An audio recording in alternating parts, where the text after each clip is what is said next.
Bien, vamos a la palabra del Señor en el Evangelio de Mateo, capítulo 5. Vamos a continuar nuestro estudio del Sermón del Monte, Mateo capítulo 5, versículos 21 hasta el 32. Mateo capítulo 5, versículos 21 al 32, y leemos la palabra de Dios y seguidamente vamos a orar pidiendo su dirección en este momento. Dice así la palabra inspirada por Dios. Habéis oído que se dijo a los antepasados: no matarás, y cualquiera que cometa homicidio será culpable ante la corte. Pero yo os digo que todo aquel que esté enojado con su hermano será culpable ante la corte, y cualquiera que diga raca a su hermano será culpable delante de la Corte Suprema, y cualquiera que diga idiota será reo del infierno de fuego. Por tanto, si estás presentando tu ofrenda en el altar y allí te acuerdas que tu hermano tiene algo contra ti, deja tu ofrenda allí delante del altar y ve. Reconcíliate primero con tu hermano y entonces ven y presenta tu ofrenda. Reconcíliate pronto con tu adversario mientras vas con él por el camino, no sea que tu adversario te entregue al juez y el juez al alguacil y seas echado en la cárcel. En verdad te digo que no saldrás de allí hasta que hayas pagado el último centavo. Habéis oído que se dijo: no cometerás adulterio. Pero yo os digo que todo el que mire a una mujer para codiciarla ya cometió adulterio con ella en su corazón. Y si tu ojo derecho te es ocasión de pecar, arráncalo y échalo de ti, porque te es mejor que se pierda uno de tus miembros y no que todo tu cuerpo sea arrojado al infierno. Y si tu mano derecha te es ocasión de pecar, córtala y échala de ti, porque te es mejor que se pierda uno de tus miembros y no que todo tu cuerpo vaya al infierno. También se dijo: cualquiera que repudia a su mujer que le dé carta de divorcio. Pero yo os digo que todo el que se divorcia de su mujer, a no ser por causa de infidelidad, la hace cometer adulterio, y cualquiera que se casa con una mujer divorciada comete adulterio. Oremos. Padre, gracias porque tu palabra ha sido inspirada por tu Santo Espíritu para mostrarnos y revelarnos realmente el deseo de tu corazón. Ayúdanos a entender y a cuidar nuestros corazones por medio de la ministración de tu palabra a nuestras vidas. Transfórmanos, ayúdanos a ver el pecado como un peligro tan inminente y tan indeseable que huyamos de él. Afirma tu palabra en nuestros corazones, te lo pedimos, por Jesucristo nuestro Señor. Amén. Bien, y he titulado este mensaje La importancia del corazón, la importancia del corazón. Y creo que algunos de ustedes que ven los noticieros, normalmente siempre tenemos una dosis de noticias, quizás escrita, pero también en la televisión. Y hemos escuchado hablar, seguramente, yo estoy seguro que ustedes han escuchado hablar de los autores intelectuales. ¿Sí les parece un poco familiar? El autor intelectual. Ahora, quienes no están familiarizados con ese término, un autor intelectual es aquel que no participa, directamente en el delito, en aquello que se está haciendo, pero sí lo planea, lo dirige y proporciona y prepara para que otros sean los que cometan el delito. El autor intelectual es aquel que está como detrás de bambalinas, orquestando las cosas. Casi nunca los atrapan. Generalmente toman con las manos en la masa únicamente a los autores materiales, pero ellos jamás, casi nunca delatan o no saben ni siquiera quién les ordenó hacer o cometer estos delitos. En la palabra de Dios hay un caso muy particular y muy interesante de un autor intelectual y fue ni más ni menos que David, el rey David. Sí, él fue el autor intelectual de un homicidio de un hombre, uno de sus generales, el cual se llamaba Urías, Eteo. Él era el esposo de Betsabé y ordenó que enviaran a Urías al frente de batalla con estas palabras que están en 2 de Samuel capítulo 11 versículo 15. Dice, dijo David, ordenó, dijo, poned a Urías al frente en lo más recio de la batalla y retiraos de él para que sea herido y muera. Eso dijo David. Lo interesante es que los autores intelectuales es que no cometen sus acciones físicamente, es decir, algunos ni siquiera están en el lugar donde se cometen estas acciones, pero de todas formas son responsables porque su mente, sus deseos, así como los de David, en este caso era un deseo de muerte hacia Urías. Ellos proporcionan o dan la orden, también dirigen y planean que se sucedan estos hechos. En otras palabras, un autor intelectual es responsable por los deseos de su corazón antes que por sus actos externos o por sus actos o sus hechos prácticos. ¿Y por qué hablamos de los autores intelectuales? Porque esto nos ayuda a entender que nuestro Señor Jesucristo nos está hablando en el versículo 20 de Mateo capítulo 5, nos dice, y recordemos lo que veíamos la semana pasada, porque os digo que si vuestra justicia no supera la de los escribas y fariseos, no entraréis en el reino de los cielos. Por lo tanto, para los fariseos esa justicia que ellos tenían era únicamente de actos externos de culpabilidad. Para ellos el corazón no les importaba mucho, dejaban de un lado la responsabilidad de los deseos, de las intenciones, y para ellos lo único que era condenable era lo que se hacía físicamente. Y esto es precisamente lo que Jesús está contradiciendo y nos está enseñando cómo tener una justicia superior a la de los escribas y fariseos. Y este es el deseo y el mensaje que quiero transmitirles en esta mañana. Para los que van a ver el video más adelante, en la noche o en la tarde, y es que Dios juzga la desobediencia externa y también las intenciones de nuestros corazones. Voy a repetirlo. Dios juzga tanto nuestra desobediencia externa, nuestras acciones pecaminosas externas, de la misma manera que juzga nuestros corazones. Y para entender un poco mejor el texto, lo he dividido en dos partes. En la primera parte, de los versículos 21 al 26, vamos a entender que Dios juzga el corazón. Dios juzga el corazón. Y los versículos 27 al 32 vamos a entender que debemos cuidar nuestro corazón. Debemos cuidar el corazón. Entonces, vamos a la primera parte, los versículos 21 al 26 de nuestro texto. Dios juzga el corazón.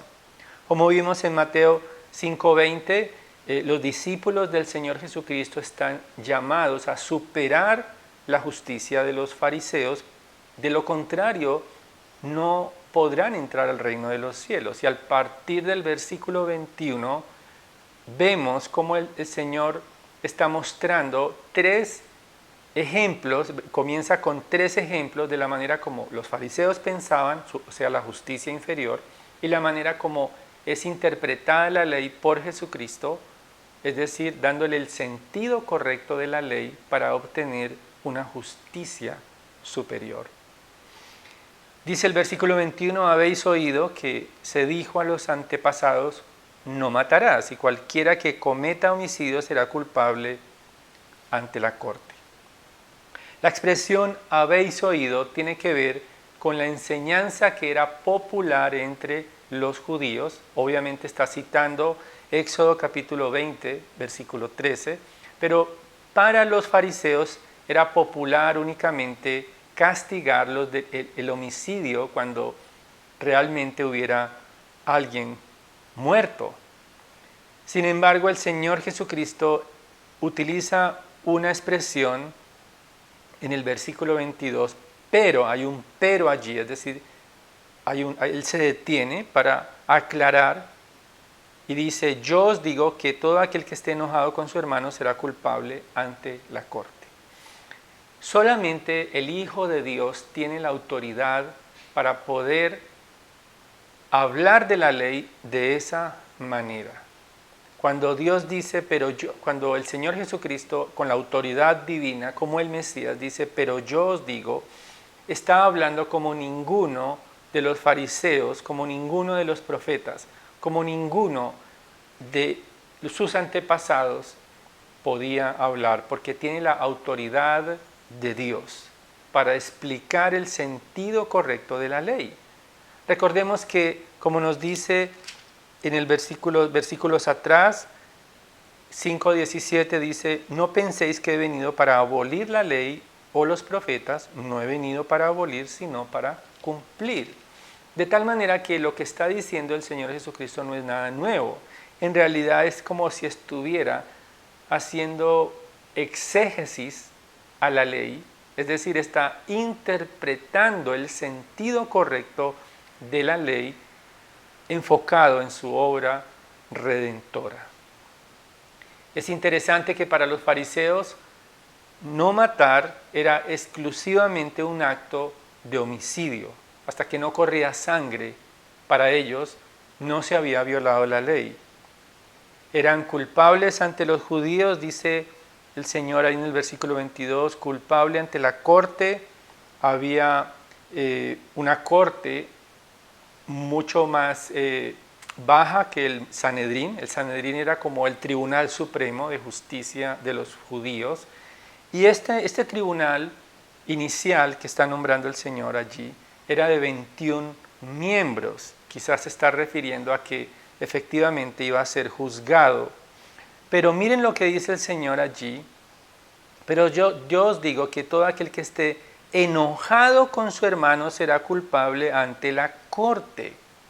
En otras palabras, el Señor está condenando el enojo contra el hermano de una manera bastante radical. Es decir, también los sentimientos contra otra persona iban a ser juzgados y merecían un juicio. Para los fariseos, como dijimos hace un momento, no matar era correr sangre, pero lo que dice el Señor Jesucristo es que el enojo amerita un juicio también. El enojo sin causa del corazón, y nos está diciendo el Señor, cualquiera que diga, o mejor, cualquiera que diga raca a su hermano será culpable delante de la Corte Suprema, y cualquiera que diga idiota será reo del infierno de fuego. El Señor está adentrándose en el corazón, más allá que los actos externos, está dirigiéndose a la responsabilidad que hay en el corazón por enojarse y por ultrajar a otro hermano. El menosprecio de otros, esas eran las palabras, raca era una ofensa y un insulto que se traduce como decirle a alguien, tú eres un necio. El Señor Jesucristo está diciendo que decir necio, es decir raca, ameritaba un juicio ante el Sanedrín, que era de 71 miembros. Quizás el insulto favorito entre los judíos era la palabra idiota. Era prácticamente decirle a otra persona, tú eres una persona que no tiene gracia, realmente no me interesas, eres superficial, eres alguien indeseable, menospreciable, no te quiero, eres un necio. Lo que está pasando aquí es que Jesús aclara que las ofensas que son producto del enojo contra otro hermano tienen efectos eternos. Al finalizar el versículo 22 nos dice, será reo del infierno. La palabra infierno allí es, en el idioma original, es la palabra Gehenna, que para la audiencia original del Señor Jesucristo era muy familiar porque se trataba de un valle llamado el Valle de Hinón. Este valle, al que conocían como Gehenna o infierno, era muy particular porque estaba ubicado frente a Jerusalén y allí se quemaba la basura, se quemaban los desperdicios y nunca dejaba de arder. Así es comparado el infierno. Ese es el destino de aquellos que se enojan y que ofenden a sus hermanos. Y lo que estamos viendo es que para Dios no solamente la muerte física demanda un juicio, sino que también la división entre hermanos, la ofensa entre hermanos, y notemos muy bien ese término hermano, porque se está refiriendo a todos aquellos que hacen parte del reino del pueblo de Dios. Obviamente estar enojado, estar disgustados con familiares de la sangre, de la carne, amerita un juicio divino también, pero el Señor está centrándose en el reino de Dios. Entre aquellos que viven para Cristo es inadmisible que haya discordias y que éstas se mantengan por una ira incontrolable, por un enojo gratuito. Generalmente describe ese enojo no por una ofensa que me hayan hecho, aunque probablemente sí está hablando de ello, pero es más que todo ese enojo interno en el corazón, ese desprecio en el corazón que se traduce en palabras, que se traduce en ofensas y que produce división en el cuerpo de Cristo. La discordia entre hermanos es juzgada por Dios. Y por eso vemos en el versículo 23 la urgencia de reconciliar rápidamente ese corazón enojado, ese corazón cargado y resentido con el hermano. Dice el versículo 23, hay un por tanto, lo que significa que está conectando la idea anterior. Por tanto, si estás presentando tu ofrenda en el altar y allí te acuerdas que tu hermano tiene algo contra ti, deja tu ofrenda allí delante del altar y ve, reconcíliate primero con tu hermano y entonces ven y presenta tu ofrenda. Para los fariseos, las ofrendas, los sacrificios externos realmente eran suficientes, calmaban sus conciencias porque ellos se creían a sí mismos puros simplemente por presentar sacrificios costosos en el templo. Pero el Señor está diciendo que aquellos que están disgustados con su hermano, aquellos que tienen enojo contra un hermano, dejen su ofrenda allí. De lo contrario, esa ofrenda no va a ser agradable delante de Dios. Y esta actitud de reconciliación rápida para ser aceptada la ofrenda delante de Dios tiene que ser pronto. Versículo 25. Reconcíliate pronto con tu adversario. Mientras vas con él por el camino, no sea que tu adversario te entregue al juez y el juez al alguacil y seas echado en la cárcel. Las divisiones entre hermanos no quedarán impunes. Y estas divisiones, como hemos visto, comienzan en el corazón. Y Dios es testigo de ese enojo contra los hermanos. Nada quedará impune específicamente en este caso con respecto al enojo, a la rencilla, a la ofensa entre hermanos. De lo contrario, todo lo que se haga para Dios será una ofrenda mecánica. Lo que está queriendo decir el Señor es que si no hay reconciliación pronta, una reconciliación inmediata, todo lo que hagamos para Dios, todo lo que le presentemos a Dios, inclusive nuestros sacrificios por hacer cosas buenas para Dios, no van a tener, o más bien no van a ser admitidas delante de Dios. El versículo 26, hay una expresión que como veíamos anteriormente, en el mensaje anterior, está la expresión, en verdad te digo, en verdad te digo. Esto quiere decir que el Señor Jesucristo está llamando a la reconciliación de una manera seria y radical. No es un consejo superficial que podamos tomar o que podamos desechar. No, es muy importante porque tiene consecuencias eternas. Tal como el homicidio físico tiene castigo, para Dios el enojo, las ofensas y la falta de reconciliación tienen consecuencias eternas. Versículo 26, en verdad te digo que no saldrás de allí hasta que hayas pagado el último centavo. Habrá una prisión infernal eterna. Esto no significa que podemos pagar por nuestra salvación.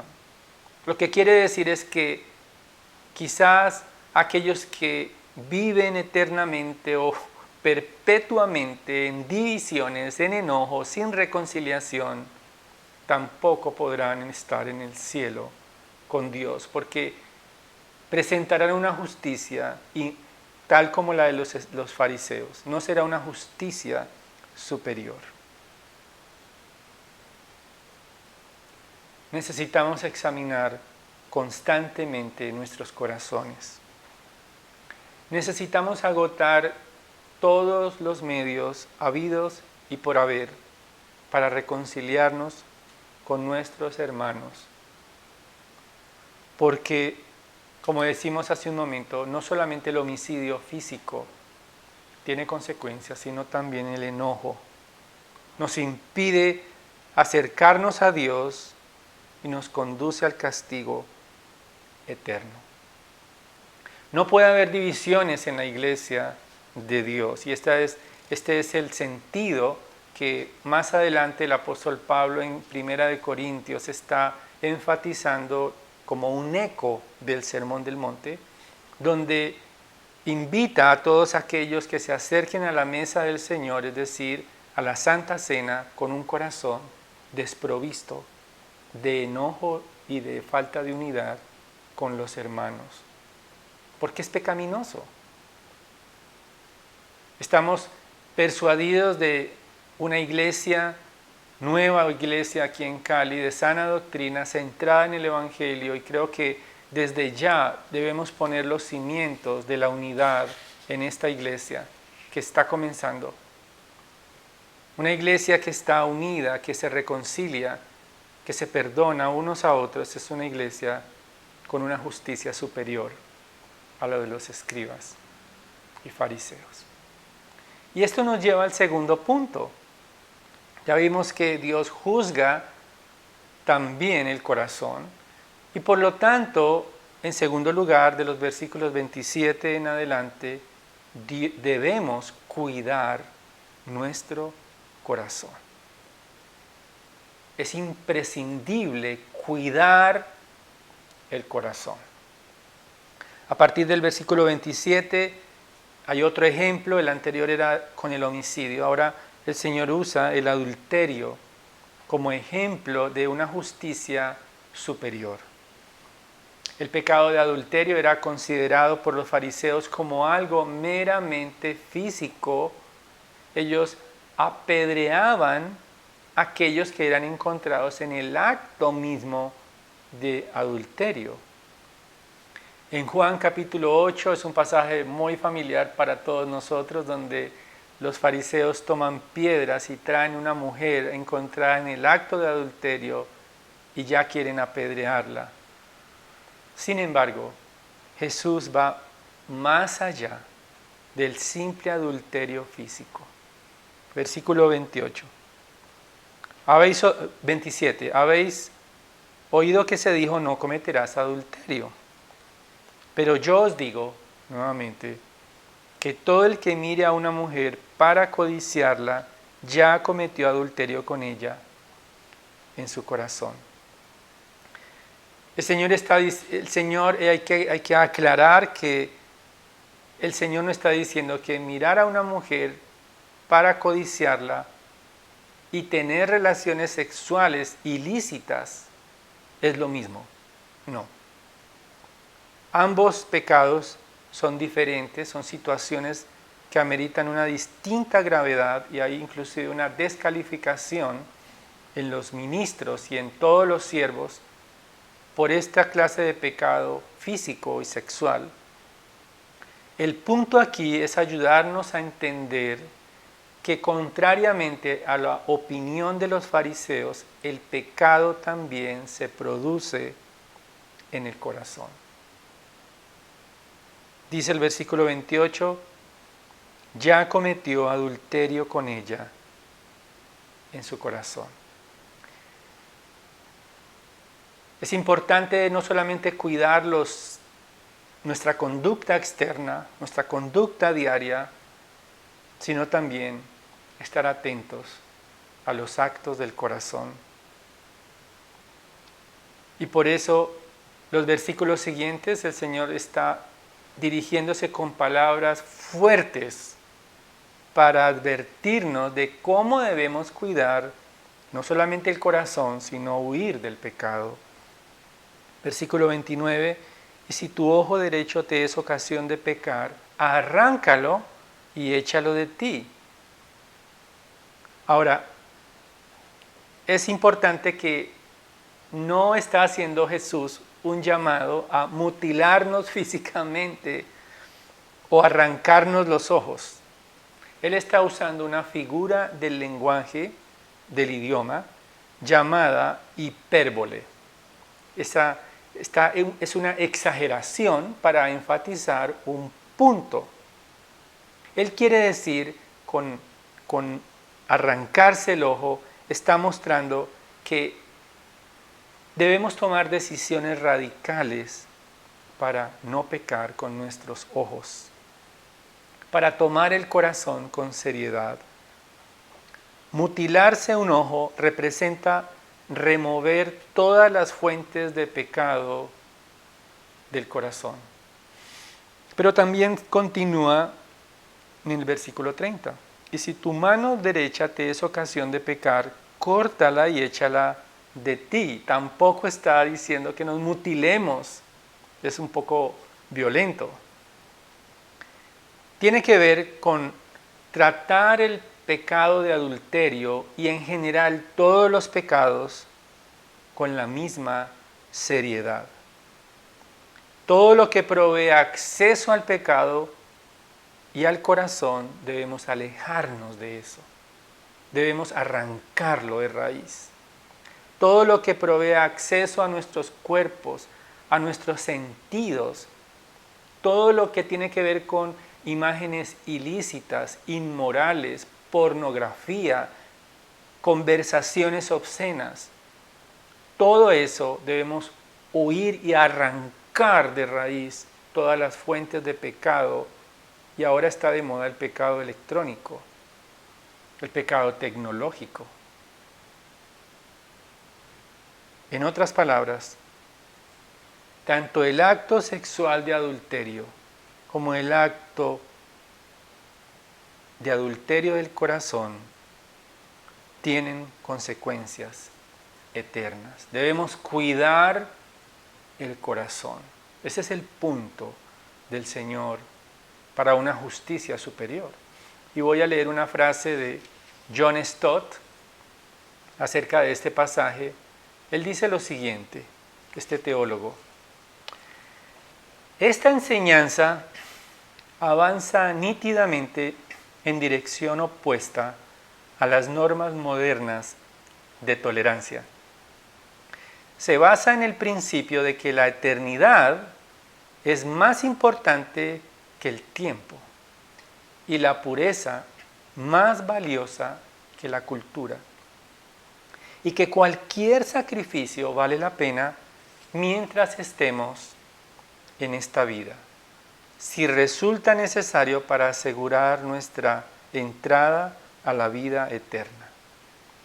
Tenemos que decidir sencillamente vivir para este mundo o para el venidero, seguir a la multitud o seguir a Jesucristo. Es muy importante atender las palabras del Señor y cuidar nuestro corazón. ¿Por qué? Porque hay unas consecuencias eternas. Al finalizar el versículo 29 dice: mejor que se pierda uno de tus miembros y no que todo tu cuerpo sea arrojado al infierno. Al final del versículo 30. Mejor que se pierda uno de tus miembros y no que todo tu cuerpo vaya al infierno. Y aquí tenemos una repetición del Señor que es muy seria, porque está juzgando no solamente los pecados físicos, sino los pecados del corazón, con un destino eterno. A Gehenna, el valle de Hinón, viene a la mente de la audiencia del Señor Jesucristo el infierno, la imagen del infierno, ese fuego que no se apaga, donde se quema la basura para siempre y no deja de arder. Es el destino de aquellos que no arrojan las fuentes de pecado de sus vidas. Necesitamos tomar el pecado en serio, porque todos los discípulos del reino de Dios no solamente guardan sus cuerpos, sus sentidos físicos del pecado, sino también sus corazones de las motivaciones hacia el pecado. Es importante tomar todas las medidas contra el pecado, cuidando lo que ponemos delante de nuestros ojos y también de nuestros corazones. ¿Cómo debemos cuidarnos de lo que está ante nuestros ojos, de lo que escuchamos, conversaciones generalmente obscenas, aún la forma en que nos entretenemos? Debemos seleccionar cuidadosamente que no nos lleven a la inmoralidad. Cada uno conoce su propio corazón, cada uno conoce sus deseos, cada uno conoce las maquinaciones que lo llevan a pecar.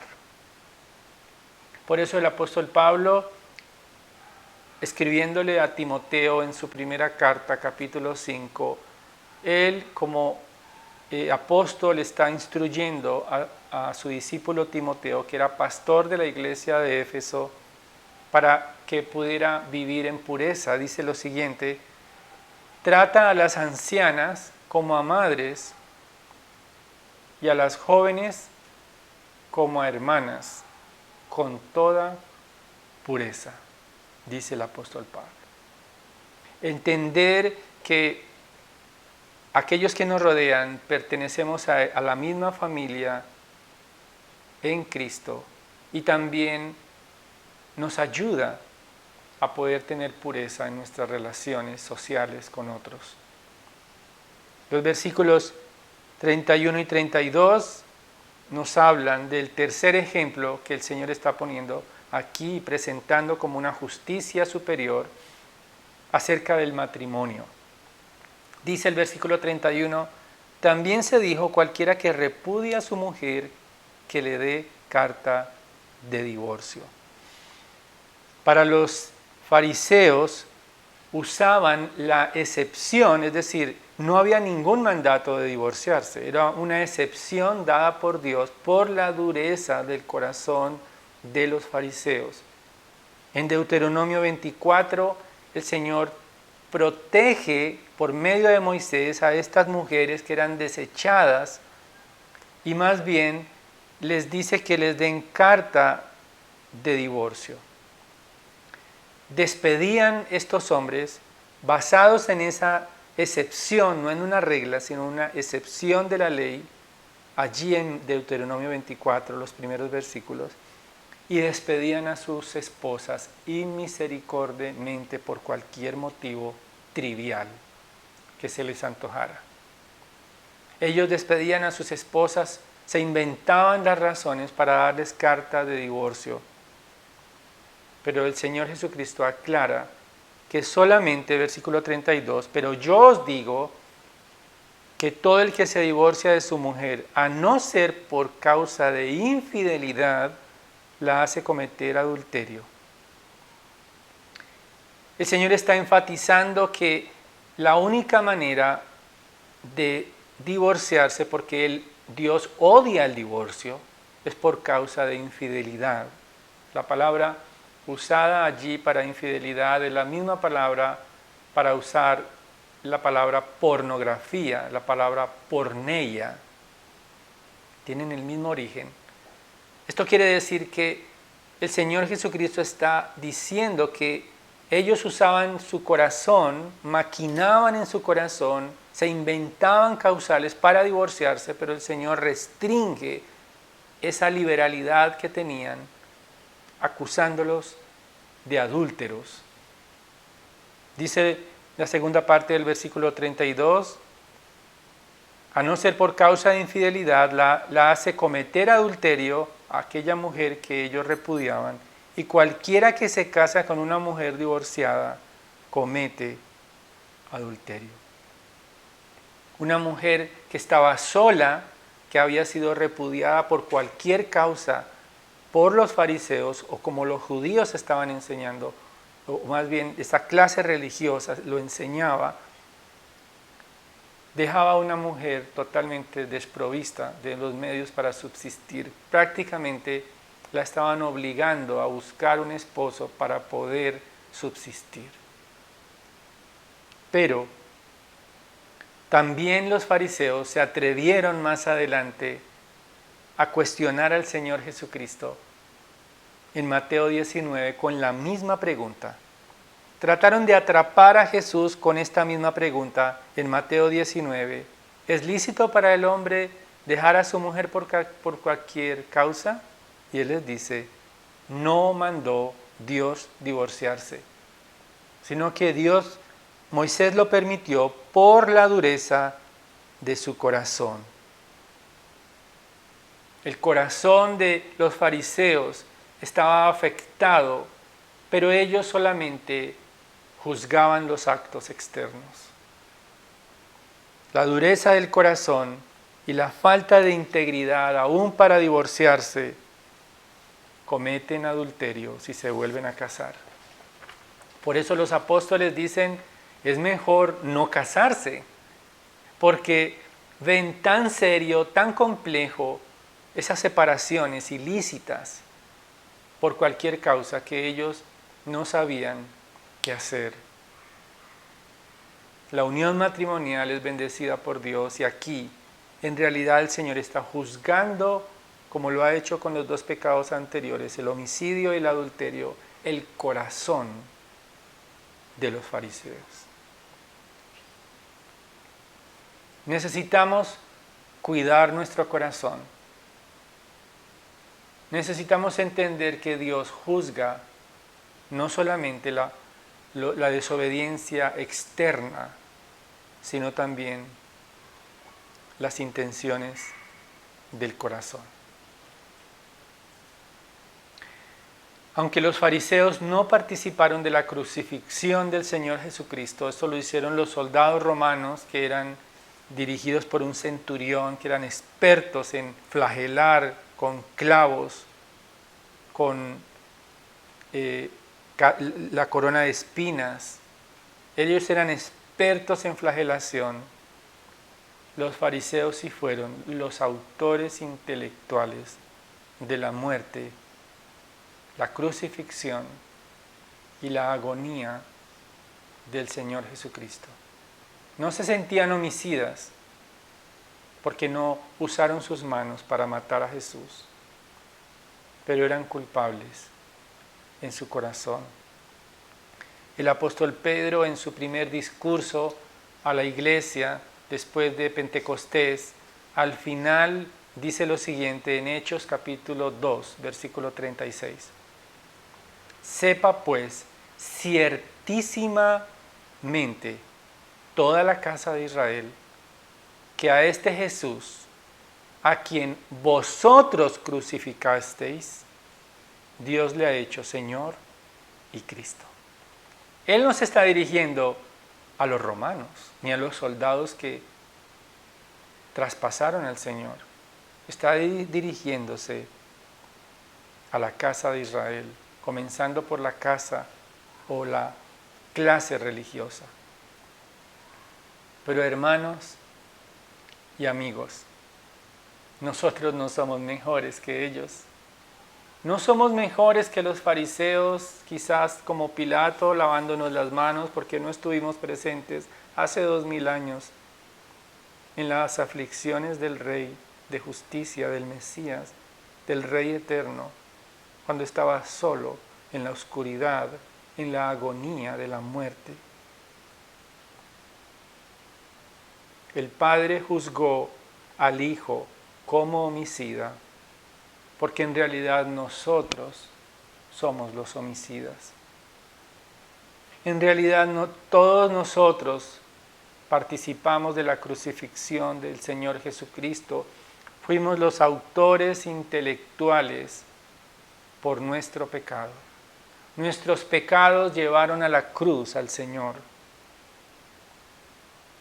No somos mejores que los fariseos, pero precisamente el Hijo de Dios fue objeto y tratado como un homicida para darnos a nosotros un nuevo corazón, para sustituirnos en el castigo que merecíamos por ser nosotros los homicidas de Cristo.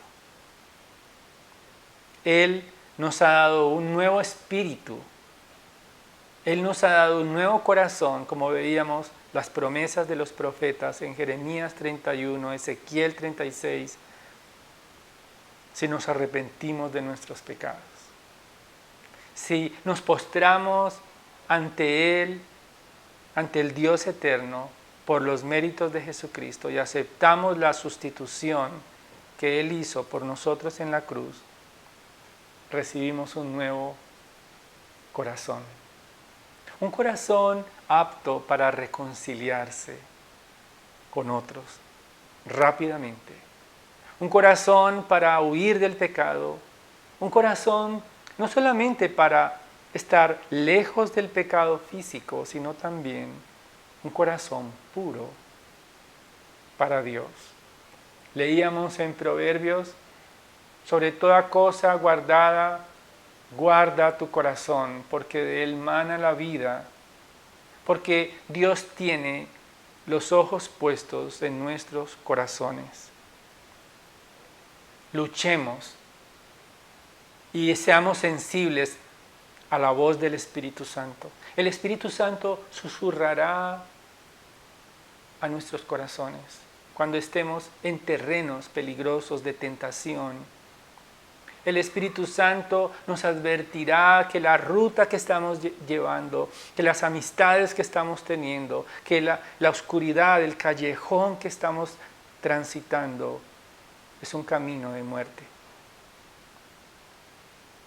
Necesitamos arrojar todo camino de impiedad, huir de la tentación, huir del pecado.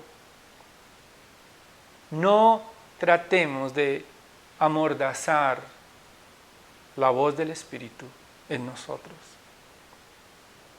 Especialmente despojémonos del resentimiento, de la división, de la falta de unidad. Como les decía, no vamos a estar perpetuamente transmitiendo por un computador o por una red social.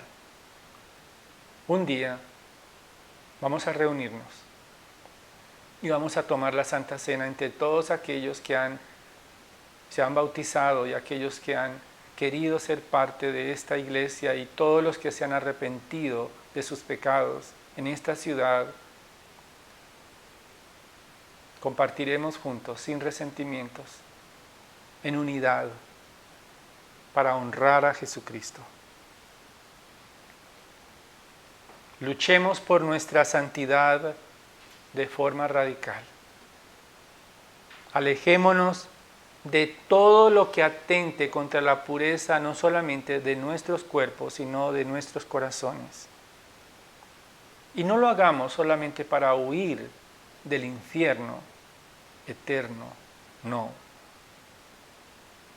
Hagámoslo por amor a aquel que nos sustituyó a nosotros homicidas. Recibió el castigo para siempre, pero fue levantado de entre los muertos. Y por amor a Él, huimos del pecado, aquel que nos ha dado un nuevo corazón. Vamos a orar.